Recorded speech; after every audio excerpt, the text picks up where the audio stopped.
Welcome to this tutorial video.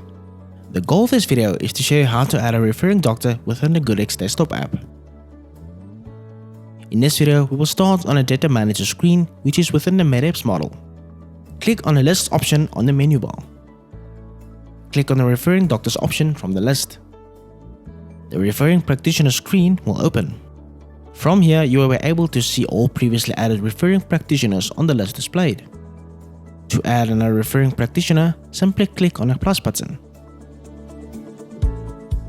The doctors not linked to this practice screen will open.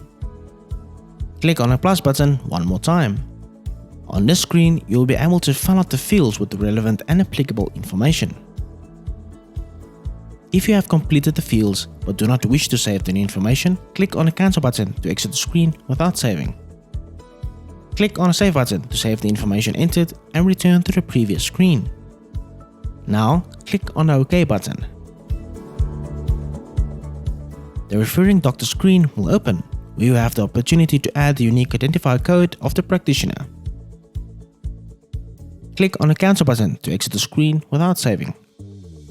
Click on the Edit Fixed Info button to edit the practitioner's details. Click on the OK button to save the information and return to the previous screen. The newly added referring practitioner will now be displayed on the list.